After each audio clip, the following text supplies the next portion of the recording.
ಮೈಸೂರಿನಲ್ಲಿ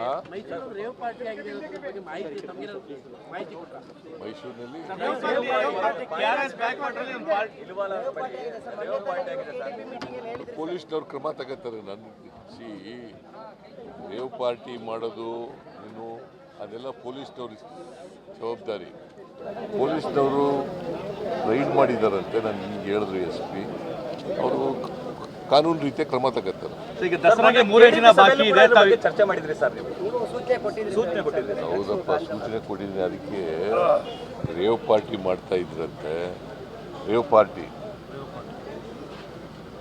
ಸೊ ಅದಕ್ಕೆ ಕಾನೂನು ರೀತಿಯ ಕ್ರಮ ತಗೋತಾರೆ ಪೊಲೀಸರು. ದಸರಾಗೆ 3 ದಿನ ಬಾಕಿ ಇದೆ ಸರ್, ತಾವು ಮೈಸೂರಲ್ಲೇ ಇದ್ರೆ ನಿನ್ನೆ ವೀಕ್ಷಣೆಗೂ ಹೋಗ್ಬೇಕು ಅಂತಿದ್ರಿ, ಹೇಗೆ ಸಿದ್ಧತೆ ಆಗಿದೆ ಅಂತ ಹೇಳಿ ಸರ್? ಮೈಸೂರು ದಸರಾಗೆ 3 ದಿನ ಮಾತ್ರ ಬಾಕಿ ಇದೆ.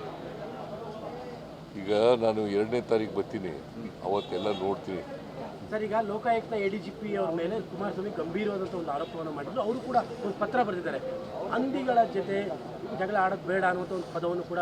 ಈಗ ನಾನು I do not to comment ಅಂತ. ಅವರು ADGP ಮೇಲೆ ಅಲ್ಲ, ADGP ಮೇಲೆ ಅಲಿಗೇಷನ್ ಮಾಡಿದ್ದಾರೆ. ಅವರು ಉತ್ತರ ಕೊಟ್ಟಿದ್ದಾರೆ, ಅಷ್ಟೇ ಗೊತ್ತಿರೋದು.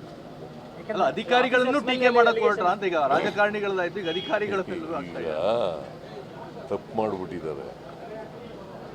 ಅಧಿಕಾರಿಗಳ ಮೇಲೆ ಟೀಕೆ ಮಾಡೋದು ಇದೆಯಲ್ಲ, ಯಾಕೆ ಮಾಡ್ತಾರೆ? ಕಾನೂನು ಬಾಹಿರವಾಗಿ ಮಾಡಿದ್ರೆ ಟೀಕೆ.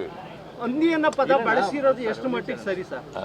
ಕುಮಾರಸ್ವಾಮಿ ಅವ್ರನ್ನ ಹಂದಿ ಅಂತ ಬಳಸಿರೋದು, ಕುಮಾರಸ್ವಾಮಿ ಹಂದಿ ಅಂತ ಬರ್ದಿದ್ದಾರ? ಅಲ್ಲ, ಆ ಪದವನ್ನು ಬರ್ದಿದ್ದಾರೆ. ಬರ್ನಾಡ್ ಶಾ ಹೇಳಿರೋದನ್ನು ಹೇಳಿದ್ದಾರೆ. ನಾನು I am not going to comment on that. ಹಂದಿ ಕುಮಾರಸ್ವಾಮಿ ಹಂದಿ ಅಂತ ಹೇಳಿದಾರ? ಬರ್ನಾಡ್ ಶಾ ಹೇಳಿ ನಾನು I do not want to comment on that. ಅದರಲ್ಲಿ ಇಂಟರ್ಫಿಯರ್ ಆಗಲ್ಲ. ನಾನು ವಿಚಾರಣೆ ನಡೆಸ್ತಾ ಇರುವಂತಹ ವಿಚಾರಣೆ ನಡೆಸ್ತಾ ಇರುವಂತಹ ಅಧಿಕಾರಿಯ ಮೇಲೆ ಅಕ್ರಮದ ಆರೋಪವನ್ನು ಮಾಡುವಂಥದ್ದು ಅಂದ್ರೆ ವಿಚಾರಣೆ ಮೇಲೆ ಪ್ರಭಾವ ಬೀರುವ ಪ್ರಕ್ರಿಯೆನ ಇದು? ಯಾವುದು? ಈ ADGP ಮೇಲೆ ಇವರಿಗೆ ಒಂದು ಅಕ್ರಮದ ಆರೋಪ ಮಾಡಿದ್ದಾರೆ.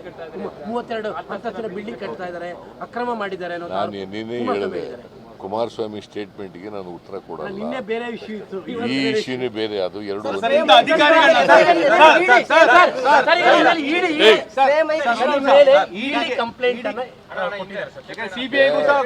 ಕಂಪ್ಲೇಂಟ್ ಕೊಟ್ಟರೆ ಕಾನೂನು ಇರ್ತದೆ, ಕಾನೂನು ರೀತಿಯ ಕ್ರಮ ತಗೋಬೇಕಾಗ್ತದೆ. ಈಗ ಯಾರೋ ಇಡಿ ಕಂಪ್ಲೇಂಟ್ ಕೊಟ್ಬಿಟ್ಟ ತಕ್ಷಣ ಆಗುತ್ತದು. ಕಾನೂನು ರೀತಿಯ ಕ್ರಮ ತಗೋಬೇಕು. ನಾನು ಈಗ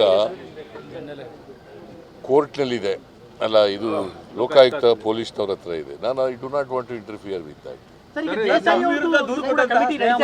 ವಿರುದ್ಧ ಕೂಡ ದೂರ ಆಗಿದೆ ಸರ್.